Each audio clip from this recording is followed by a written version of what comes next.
Hi everybody. Good afternoon. It's Tuesday Q&A. How are you? We're a little late because, well, babies are here, and with babies we all know we can't schedule everything to be perfectly on time. So how's everybody doing? We're going to give it a few minutes because people are going to join us. Okay. It takes a minute, and then we're going to have some fun today. Great. Yeah. Awesome. So I'm sitting here. Let's start with just talking about that for a minute. I'm here. It's Tuesday. It's August 9th. Is it the 9th or the 10th? I can't remember. I think it's the 9th. Okay. So it's August 9th.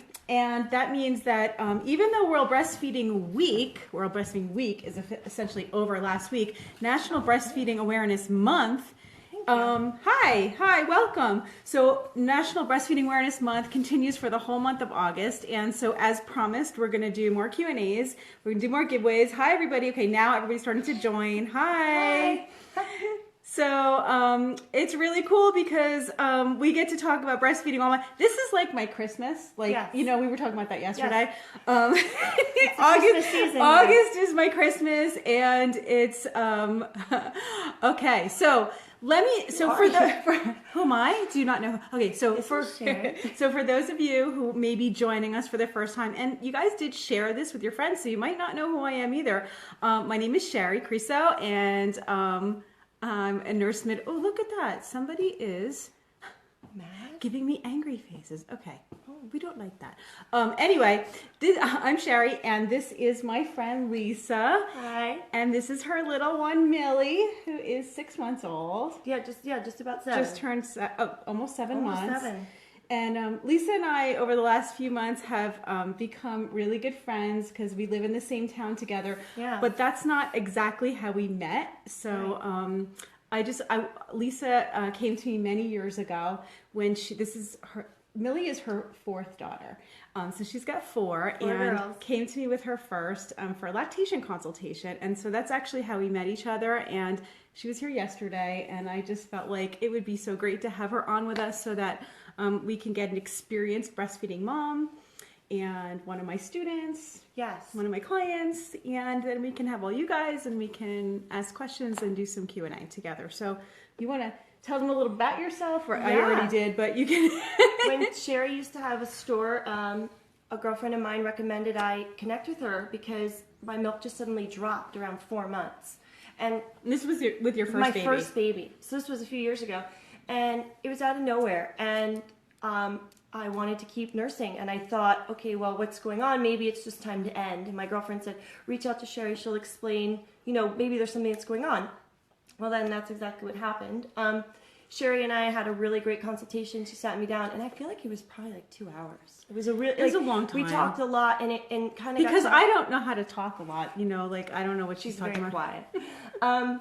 But in the consultation, we just talked about not just nursing, but life, and we kind of got to the heart of the matter. I had a lot of life stresses across the board, and one of them, my mom was diagnosed terminal right after my first. So I had a newborn baby, first-time mom, and then I had. How long ago was that? 2008, 2009. Okay. Yeah, beginning of 2009.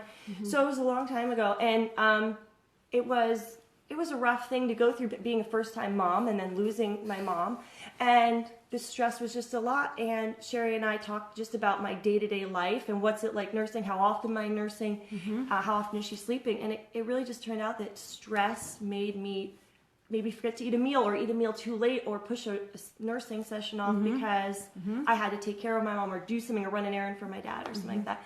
And there was other stresses going on in my life at the time too.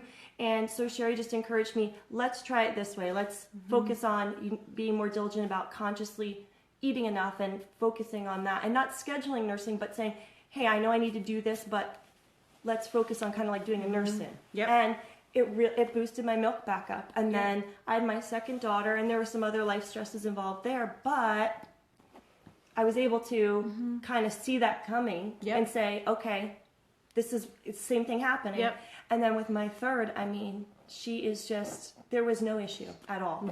But just because my first had a bump in the road, didn't mean I was going to have one with my second. I saw it coming, and I said, okay, and was able to kind of steer away from it. And now nursing my fourth daughter, and there's none of that. And I can see all the pitfalls that can happen, and saying, no, I got to do this for me. I got to make sure I, take a snack with me, do this, or no, I can't push this off. Like how many people can relate to what Lisa's talking about? Because it's so easy to, and especially with even more kids, the more children that you have, so easily you can put yourself last. So you're not eating, you're getting dehydrated, you're not drinking, or you're delaying the feedings, right? Which all those little things can contribute, and especially the delayed feedings, to a decrease in supply, and then you're struggling with your milk supply and all these other things. And then, of course, moms who are going back to work, and then all the added stress of working on top of it. So, and it wasn't that I didn't want to eat. It was like, you just, babies, it's life. It's just trying to meet their needs, and always saying, well, they need this, and not realizing that you need to really put you and the baby, your relationship, and that's part of it, together. Yep. So it was information that really just changed the course of my life and my nursing as you can tell from Millie here, who is like not even 7 months old and is practically standing, she's like amazing. Yeah. You were amazing. I feel like you were just born. Okay, I can't believe it. All right, so I hope that our feed here is working. Somebody say something, because it seems like it's stopped and I can't really read your comments here. And I don't know if it's just technology or what is going on. So let's see if I can get it to, let's see if, Joe, are you there? Yes. Can you see the stream? Because I can't read what they're saying. It's hot in here. All right, let's do a few questions. We're not going to be very long today. Oh, there we go. Okay. Thank you. We're not going to be very long, but we're going to answer some. You guys left some really good questions, and I definitely want to get to them. And we're going to do this more often. So, just keep leaving your questions so that I know what you want to learn more about. It's really cool because I think the ones that you're asking are ones that a lot of people want to know too. So let's just start with, yes, you want to answer the questions? You can answer them. Okay. So the first question came from Jamie, who said, who's the best person to call or a place to find out which medications are safe to take while breastfeeding?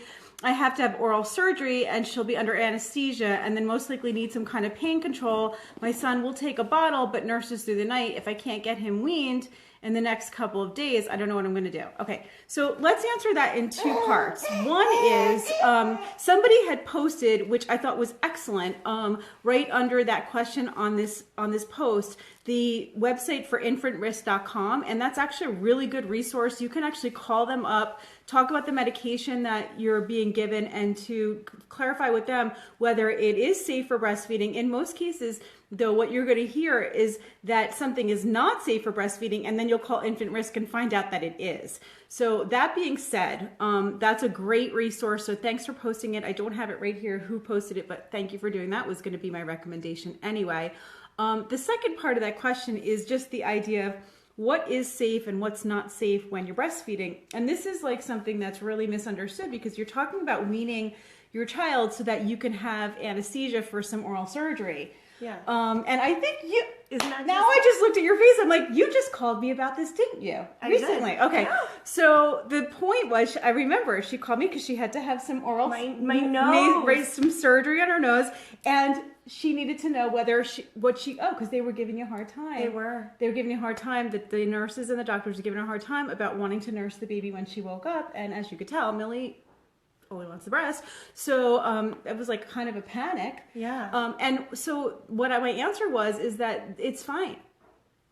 It's fine. So, the anesthesia has a really quick half-life. The anesthesia goes into your system and then out of your system. By the time you're awake, it's really, a lot of it is cleared out of your system, totally fine. As soon as you're able to hold the baby and nurse, you're basically fine to go ahead and breastfeed. And so, I had somebody ask me about colonoscopy they were having, others with dental surgery, your case, many.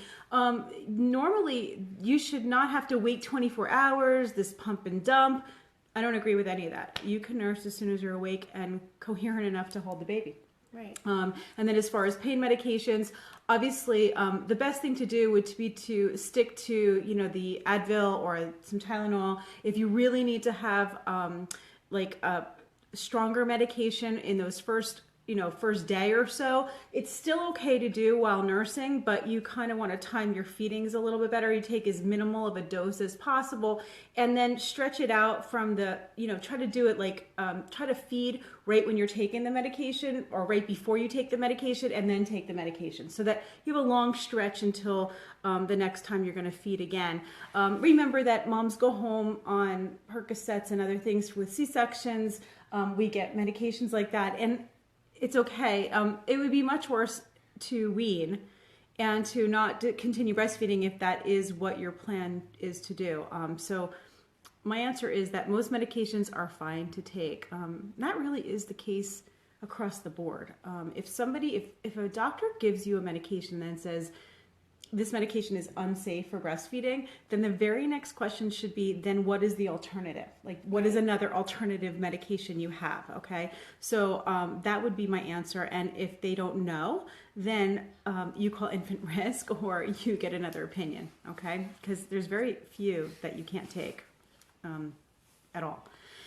Okay, so that was a great question. Thank you, Jamie, for asking that question. Let's move on to another question. And if you have anything... great. I'm glad that makes you feel better. You should feel better. This is the thing that's so...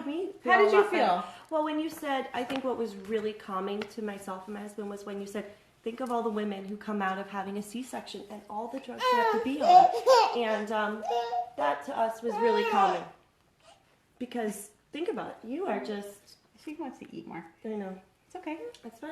Listen, she can sit here and eat because that's what they're all doing. You're all doing at home right now.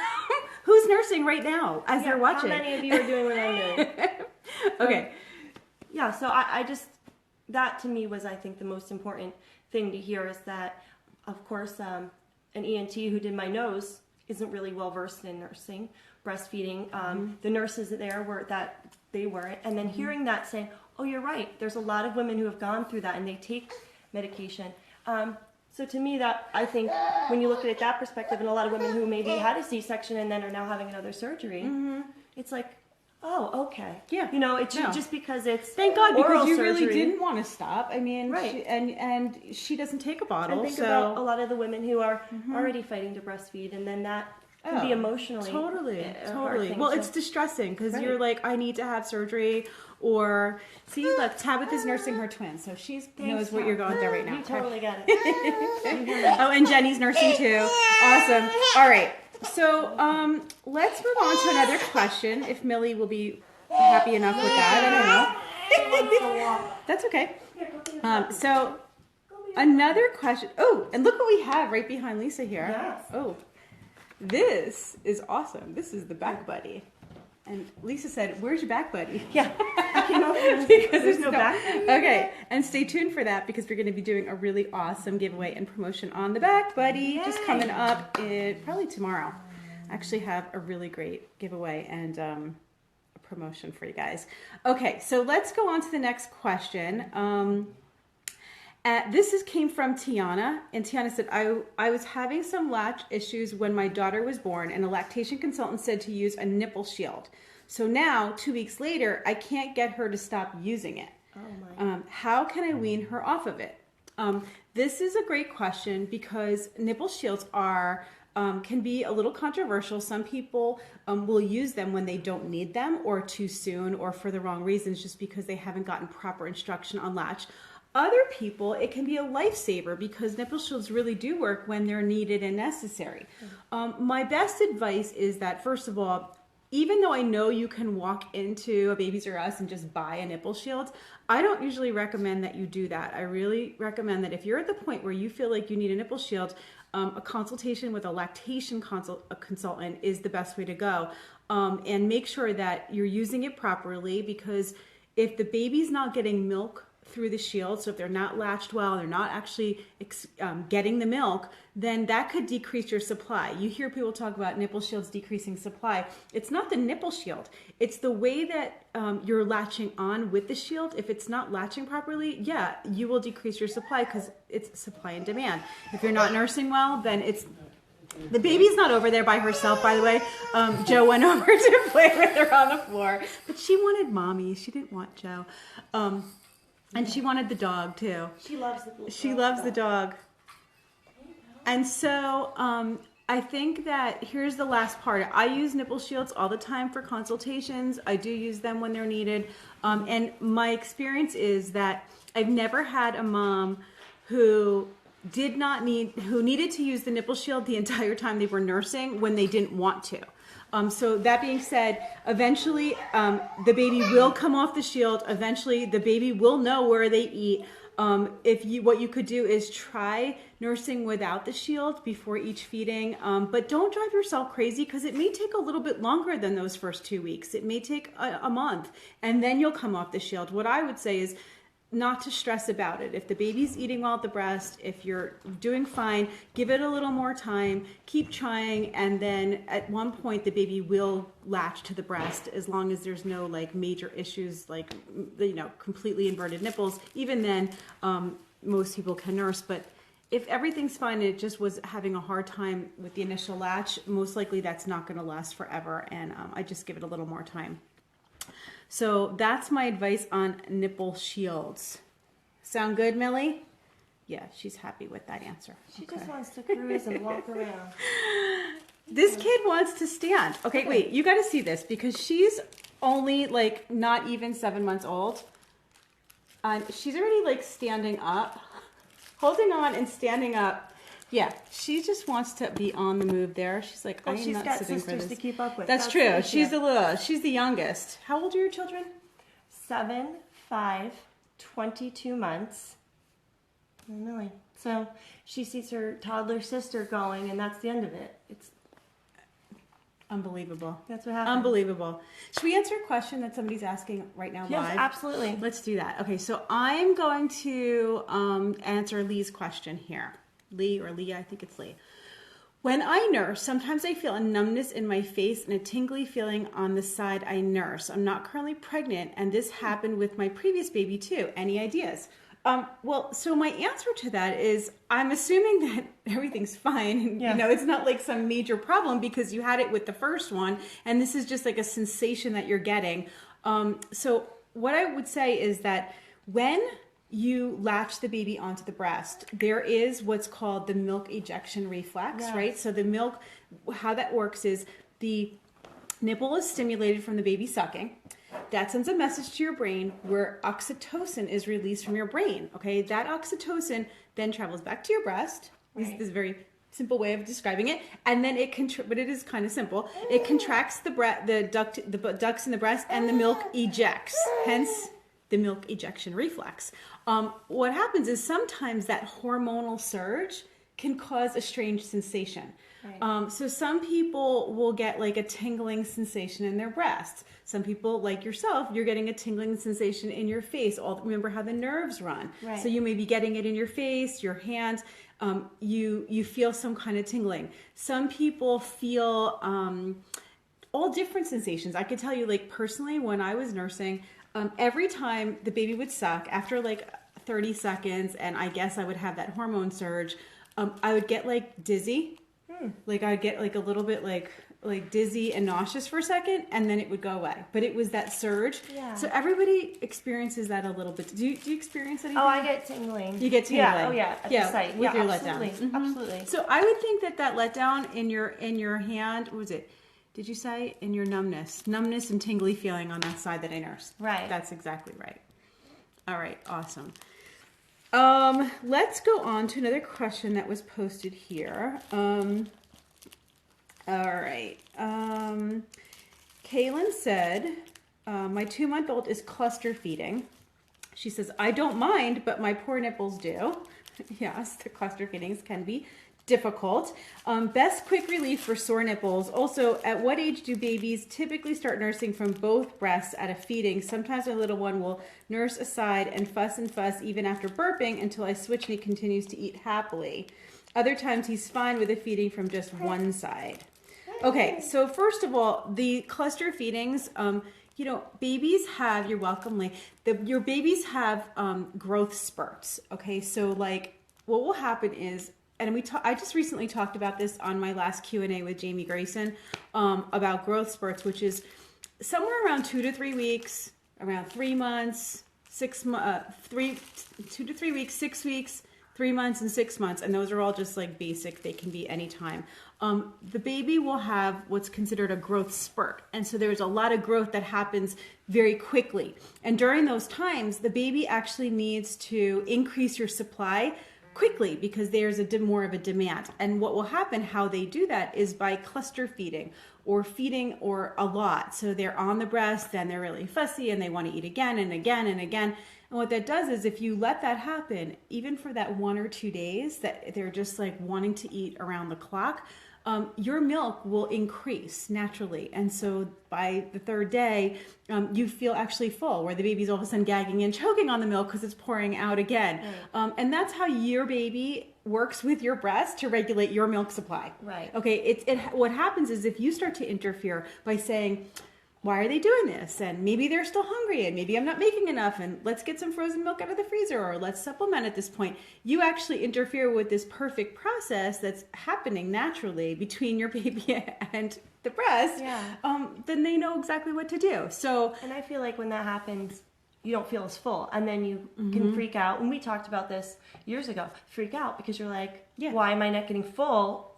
You are full. It's just coming straight out and you're not, when they're cluster feeding, and that can be scary at times because you're not, especially at, still so early on at 2 months, you're still getting engorged sometimes, possibly. Yep. So I understand that feeling with cluster feeding and the soreness and the soreness definitely from going on so frequently. One of the ways that I would say to deal with the soreness is to make sure, especially during those cluster feedings, especially during those times of growth spurt where you're feeding so frequently, don't get lazy with your latch. Right. So it's very easy to kind of like sit there and let the baby kind of hang off your nipple, especially when you're beyond that initial soreness of like a newborn.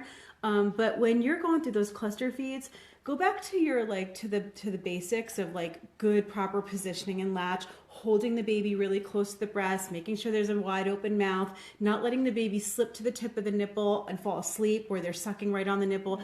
Your nipples are getting way too much attention and stimulation, and that could cause a lot of pain. So the more that you could hold the baby closer, the nipple, actually when a baby nurses, the tip of your nipple should be way back in the baby's mouth, like literally back where the soft and the hard palate meet. So if you like reach with your tongue for a second or feel the soft palate, it's really far. That's how far the nipple should be back in the baby's mouth. So if you're hanging off the tip, they're sucking right on the tip of your nipple. But this is usually when I would take my nursing pillow back out because you just need to, because your body's so tired from doing it. And like you said, poor position could be a factor. Now listen, I just have to say, before I said Breastfeeding Awareness Month is my Christmas, and then I picked up my mug and I'm literally using a Christmas mug. I didn't even plan that. It is my Christmas. Go ahead. Sorry, I didn't mean to interrupt. No, I just think that could be very helpful. I know for me, I mean, I have 4 babies, but I still have my nursing pillow for those kinds of moments because that's also a really good time too when they start getting teeth and they're biting. I get that question all the time about biting. And holding and supporting the baby's back and really holding them close is also a really good thing to prevent that clamping down when they first get their teeth and they're having any issues with biting. And that's where I am right now. Is that where you are right now? Yeah. So you're holding her closer, paying attention. Right. So that's a really good answer. I think that helps there. I think also the idea that the baby's fussing on one side, sometimes he will just take one side, and then other times he wants both sides. I would say that's probably more has to do with the time. It's like baby Rio Olympics over here. I wish you could see with this little dress. So she's just all over the place. The answer about that is, different times of day, you're going to have different quantities of milk. So should we just let's just see what she's doing. Hold on here. I'm going to turn the camera around for a second. You got to see her. Go, Joe. Go, Joe. She was just doing it like she was doing the rings in the Rio Olympics. Oh, there she is. Happy girl. And Millie always gives back the, baby fever over here. She was Millie, doing the Millie, what are you doing? bars. Yeah, you just want to stand up. Look at that cute dress. You just want to stand up. Yeah. Okay. She's ready to run. All right. I know. Thanks, Joe. Hey. Joe's a good babysitter. Next week she'll be doing it. Yeah, so different times a day, you're going to have different quantities of milk, which could explain why sometimes your baby is totally satisfied with one side, like first thing in the morning. Oh, You yes. wake up in the morning, you know what I'm talking about, like you wake up, you're fuller, and sometimes just one side is going to be enough to feed the baby. I know when I was nursing my girls, you know, of course, you always make more in the morning, and I would take advantage of that by nursing on one side and pumping the other side while I was nursing because the letdown was so good. I would just get more milk volume that way. And she didn't really need both sides. So that's probably why you're experiencing that. I noticed that Jamie Hamill joined us. Jamie, I just want to let you know because your question was the first one I answered. So you got to go back and watch the recording. So, but I noticed that. I don't want you to think I didn't answer it. You were actually first. Okay. So good. All right. Good. Yes, that Kayla said that the dress was really cute. Thank you. It is really cute. She's Well-dressed that wolf. baby. I don't think that baby can't be cute. She'll be cute in anything, but that dress is really cute. Hi, sweetheart. Oh, there. He'll dance for you. Okay, he'll dance for you. See, She goes into Joe time. Look at her. she likes Joe. She really likes Joe. Okay. All right. So let's answer another question here. There's more questions coming up. Yes, More people are joining. more people are joining, and I also want to answer a few of these here. So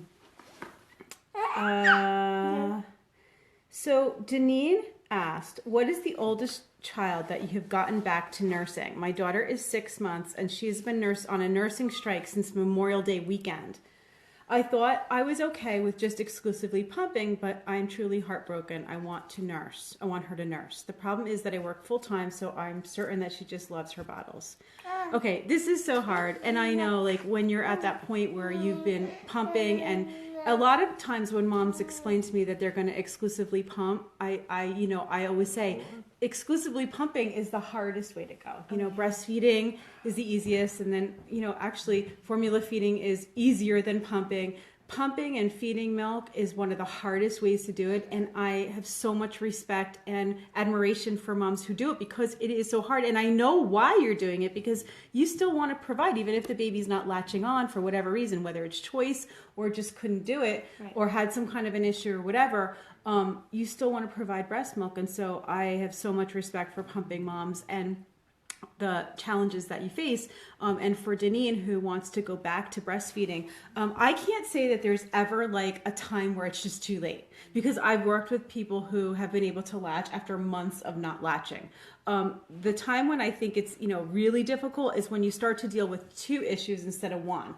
So like if you're dealing with the baby won't latch, and I also stopped pumping, so I have a milk supply issue and I also have a latch issue. Yes. We really start to get into territory where it's very more difficult to go back to breastfeeding.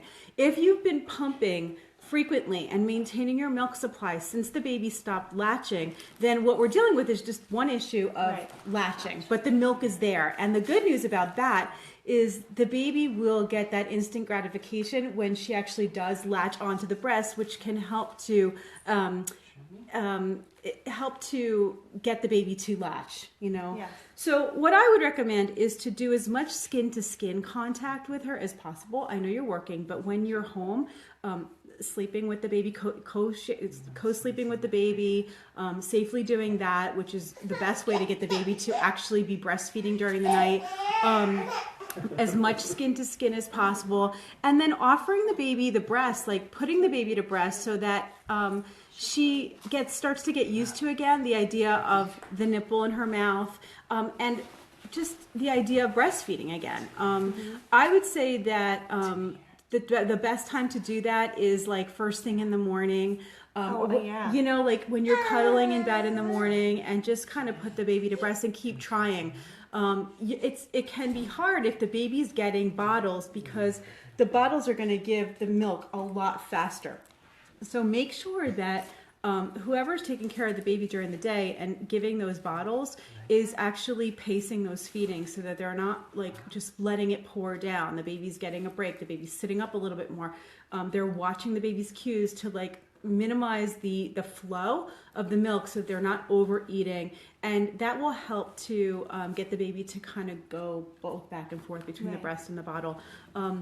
I also, if you really want to do this, I really recommend you working with a lactation consultant. Doing it on your own, sometimes really hard. You may need that person to just kind of look at your technique, look at what you're doing, and work with a one-on-one person.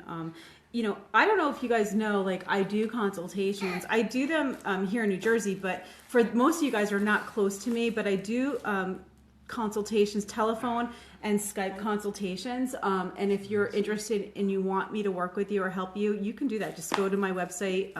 You go to the sharicriso.com website or the My Baby Experts website. And on both of those, there's a link for consultation, and then we can set something up. So a lot of you have asked me about that, like, can you help me? And yeah, I can help you. She wants her mama. I don't blame her. I think she wants your prop. My what? She licked your flange prop. Oh, she likes the flanges? Okay, good. We'll talk about the pump. We'll talk about the Let's pump. talk about the Evenflo pump. What do you want? What do you want there? You want to talk about the pump? Let's talk about the pump for a second. Okay. So this is the Evenflo Feeding Advanced Double Electric. We were just talking about pumping, so it's a good time to kind of show you this pump. Evenflo is going to be giving away one of these to one of you guys, and I was thinking, like, so when I announced the Q&A, I'm gonna do some during the day like I did today. You know, it's noon and it's a great time. A lot of you guys are like, it's perfect, you're home with your babies. And then some people commented that, oh, they're working and they can't make it at this time, which I totally get because I was a working mom myself. So what we're gonna do is sometimes we'll do them in the evening, sometimes we'll do them during the day. But the main thing is that the information will stay on my wall, so you go back and watch the video. And then when it comes to the prizes, what I decided is that we will leave the video up and announce the winner on Friday, okay? So that anybody who's working right now gets to watch this, they get to comment, and they get to enter too, because the working mamas really need this as well, so we want to make sure that they get their opportunity. So this is the Evenflo Feeding Advanced Double. And I've gone over these features. Yes, her cheeks are so kissable. Are you talking about me? No, I'm talking about the baby. Come here. They are so kissable. I'm in full agreement.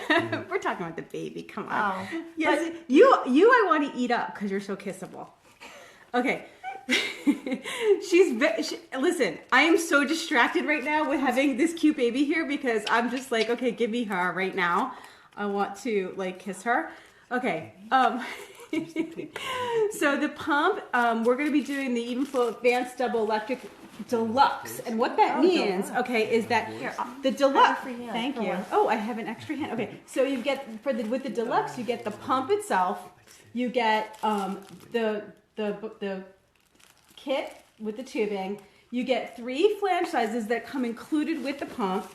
Oh, I don't have the cooler right here, but there's a cooler, and then there's this really awesome, like, bag that comes with the pump, so you can use this for all your parts, for your pump, and extra bottles, so that comes with it as well. And the other thing that comes with it are both of my breastfeeding classes, Simply Breastfeeding and Breast Pumps and Briefcases, come for free with the pump. I'm glowing, yes, because I'm sweating. That's why I'm glowing. I'm glowing because I'm hot. So the both of my classes do come for free with the pump, which is awesome because you need that education. I mean, client speaking, not just friend. I mean, really invaluable. Yep. That Simply Breastfeeding class, when you watch it, literally, I had live people in the audience when I filmed it. And one of the reasons I did that was because I was like, I want to forget the camera's there. Yeah. I want to just talk to my clients. I want to see my moms and dads.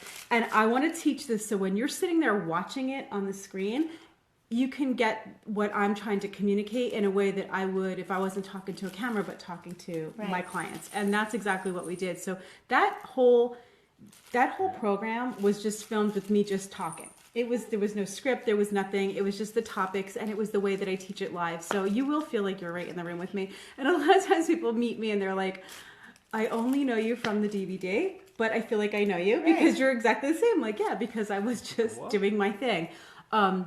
Yeah, so I think that the pump, and when I started working with Evenflo, one of the things that we agreed on was that, we're going to work together. I'm going to help, and I did help to design the pump itself. It's an amazing pump. And that one of their commitments was to provide education. So that's one of the things that we're so in alignment with, because they really care about you guys learning what you need to learn and getting good information. Those classes are really good. So as far as the pump goes, someone's going to win one. You just all you have to do is leave a comment, a question here on this post, and on Friday I'm going to pick a winner and we'll announce it. Okay. We're not going to go over unless you guys want to go over the features of the pump. I did that on last Monday with Jamie. Yes. That was a lot. You guys, you can always go onto my Facebook page or YouTube channel or my website, and I've got like videos on like flange sizing, suction speed controls, open and closed systems, all the things about this pump that I love. And if you're trying to find it through your insurance and you're having any trouble, just go to Evenflo Feeding Insurance Pump.com, and there's a page there that gives some information, some of the national DMEs, and then like a little message section. So if you're really struggling where your DMEs or your insurance is not giving you this pump and you want it, just leave a message and Evenflo Feeding will support you. They'll get back to you and they'll help to do whatever they can to support you to get the pump. Yes, Millie, let's answer another question here. You want to come up, say hi? All right. Oh, okay. Jenna asked a question. Let's see. Okay.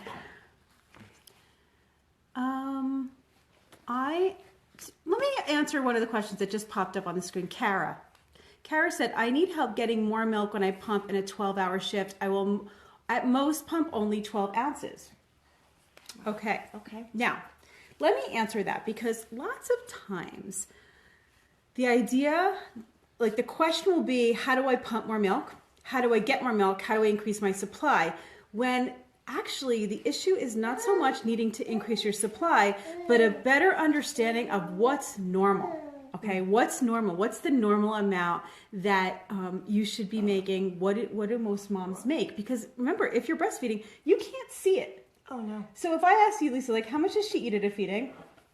I have no idea. She has no idea, okay? Because we're not really supposed to know. Right. You put her to the breast, she eats. Now, that's not to say that some people don't have supply issues. Correct. But when you ask me that question about, like, I'm only getting 12 ounces in a 12-hour period, on average, the amount of milk that I would expect you to be pumping is about an ounce an hour. Okay, so that's like... That's a shocking amount to most people to hear. Yeah, an ounce an hour is about right. So like if you're feeding every 3 hours, you're talking about three Right. ounces, somewhere around an ounce an hour. Now remember, the pump can never get out as much as the baby can. So if you're pumping 12 ounces in 12 hours, most likely the baby's getting a little bit more than that, which means that you could try to get an extra pumping in when you're home. That could make up for that little bit of difference the baby may need. The other point is, depending on how old your baby is, they may be not needing as much as they're actually being fed. Right. Sometimes what happens is that babies are just overfed with the bottle. So you're seeing like 5-6 ounces at a time, and they're being fed to sleep, so that they're like out cold, they're pouring it down their throats, and they really need less than what's being fed to them. That can really undermine a pumping mom's experience and confidence that you're making enough milk, because if the baby's being overfed and you can't keep up with that, that's obviously a problem. But the place to start is with how much is the baby being fed and is it the right amount? Let's go back to for a second, because one of the things I go over frequently, and it seems like you need to keep hearing, is that breastfed babies don't continue to increase the volume of milk that they eat throughout the year. So what that means is, like, a baby that's like somewhere around 3 months old or so, they'll start eating maybe around 3 or 4 ounces, and 3 or 4 ounce feeding is a normal feeding for a baby, for a breastfed baby. But that volume does not continue to increase throughout the year. So that doesn't mean like when they're 6 months or when they're 8 months, they're going to need a lot more milk. It doesn't increase. So if the bottle sizes are increasing, it doesn't mean that your milk is going to keep up with that, because it's not actually the amount that they should be eating, if that makes sense. So I would say that your milk volume is pretty good. And if you need to increase some, it could be an issue with the pump, where the pump might not be getting out as much milk, and that could be several reasons why that's happening. One is it could be the flanges aren't fitting right, where maybe they fit in the beginning, but now they're not fitting right anymore. It could be that, the pump that you're using, maybe the suction's not working well because the little membranes need to be changed. Those things wear out over time. So you want to check all that stuff to make sure that it's not you and, it's not the pump and you think it's yourself. The pump might not be functioning. So I think that those are all things to pay attention to, and make sure that, it's not really a supply issue, which it doesn't really sound like it is with you. So, let's see.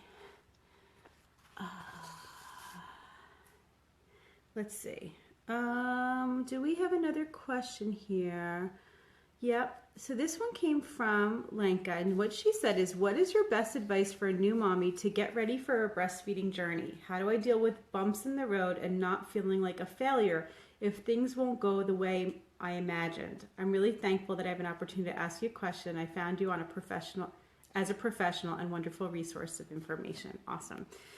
So, you want to answer that one? Well, I think the best thing about that is that she already knows that she has a great attitude, that things her ideas might have to change, in the sense of she knows that it could be kind of like we have birth plans. We have all kinds of plans in life. Right. And she knows that I might have to roll with a few things. Like this. Life is unpredictable. If you ever met Millie in real life, she's so happy. She's the happiest baby.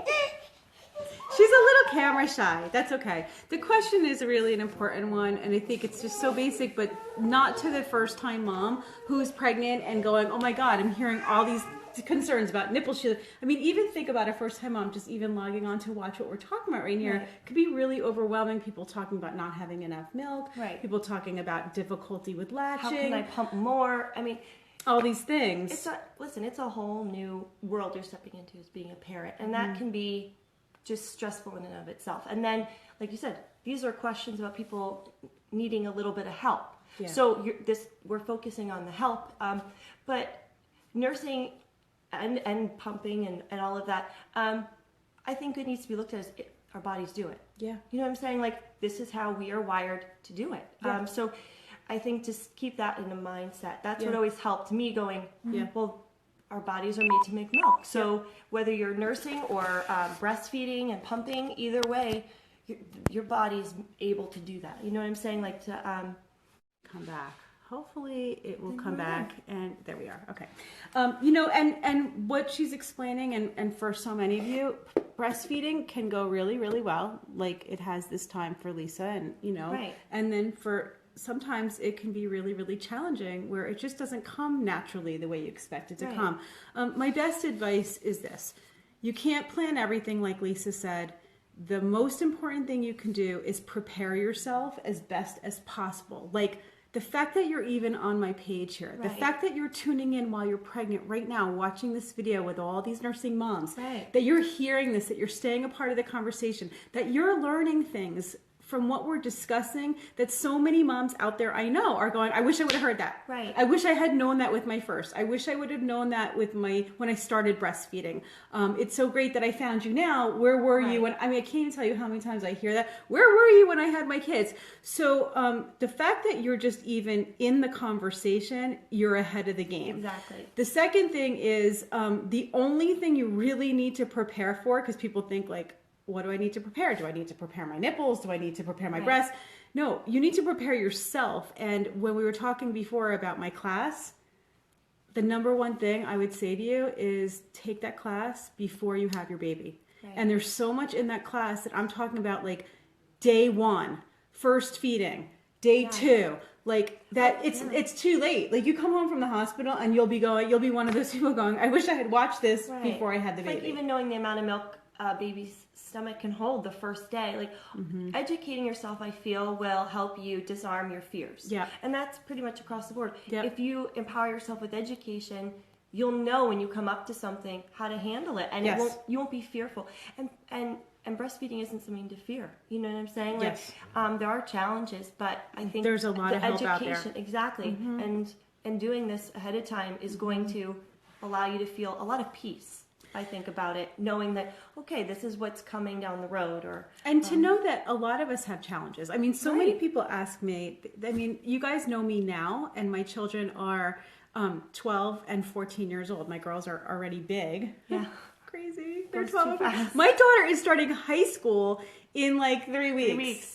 Oh my goodness. I like want to lose it. Okay, I'm going to cry. We're just saying that. Anyway, she's starting high school. So, you guys know me now, and you think, oh, it's great that you had all this information for yourself. Your journey must have been really simple because you were a midwife and you were a nurse and you must have knew exactly what you were doing. We were just talking And, about no. And the answer to that is that, no, I didn't know what I was doing. Even with all that education, I had been a nurse and I had been a midwife. I was delivering babies for years before I had my first child myself. And the information that I had learned in school was not as helpful as I needed when I had my own baby. So it was great in a book, and I didn't really learn as much as I needed to really have be empowered to start off right. And so I struggled. I got support. And then mostly just like undying commitment to like, I'm going to do this no matter what. And sticking with it. I did successfully breastfeed with both kids, but I think I struggled a lot. And I became a lactation consultant because of my own journey, because I struggled, because I was like, why is this not available for everybody? Right. We didn't have the internet.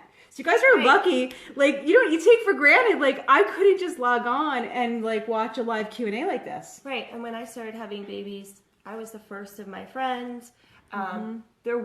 The way the world is now with the internet and resources, it wasn't the same. Yeah. And this is huge, to Oh, be able yeah. to have this Yeah. information. And I know my consultation with you was eye-opening when you deliver. I use midwives and in a hospital, and even then, the information we got, even like you said, your schooling background was fantastic, but yet you still don't get the same information. Yep. So, I mean, I feel like your journey is a really great example of you can have a lot of information, but If you don't have the right information. right? You can have the information, but if you don't have the right information, and that actually happens a lot when you're like trying to ask the wrong person for the information that you need. So like, for example, going into your pediatrician and expecting him to have all the answers, him or her to have all the answers on breastfeeding. They're not usually breastfeeding specialists, okay? Right. They're not experts in breastfeeding. And you'd be surprised to know that a lot of them don't get very much education when it comes to breastfeeding. So you want to make sure that you're getting that from the right person.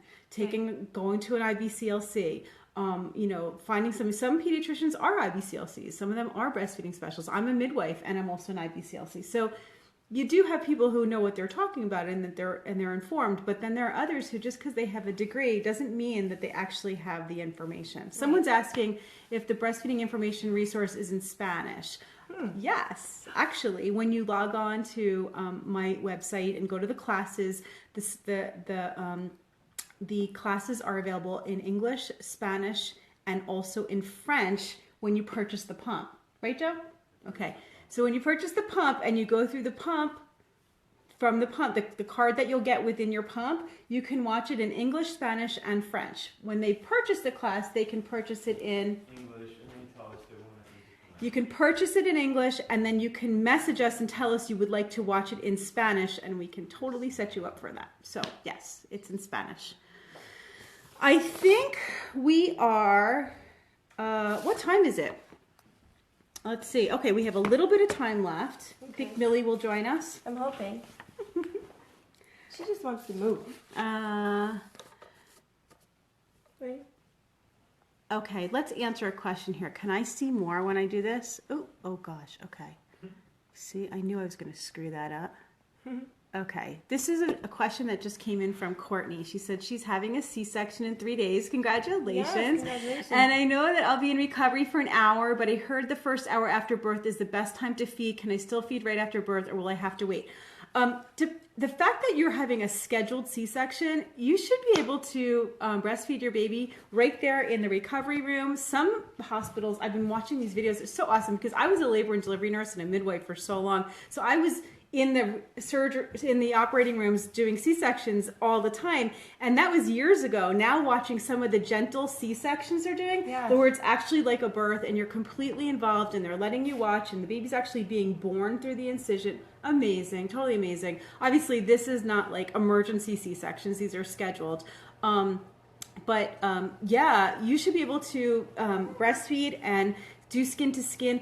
The first hour, it's not within the first hour. Okay. The best time to breastfeed your baby is an hour after birth. Oh. It's not within the first hour. Oh. Okay, about an hour after the delivery is when your baby is going to be the most ready to actually latch on and nurse. If they were left alone on the chest, that's about the time that they would crawl to the breast and nurse themselves. So I think it's perfect, okay, because that's about enough time for them to finish up the C-section, get you into the recovery room, and just ready to start breastfeeding right there.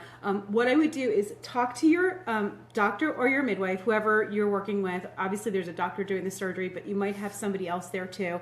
Talk to the nurses, talk to the hospital staff. You still have a little bit of time to like let them know these are my wishes. That's what I would really like to do. And the only reason that they won't do it, okay, just so you know, if the baby's fine and you're fine, the only reason that anybody would ever tell you no is because of staffing. Okay. It would be like, we don't have enough may not have a person to stand here with you, policy, things like that. Nothing to do with your health or that you shouldn't be nursing or that it's not the best thing for the baby or that the baby has to go to the nursery. Those are all not the case. And a lot of the hospitals are changing, so it might be a lot easier. Careful. There we go. She's very active. She's very active. That's what happens. Okay. Let's see.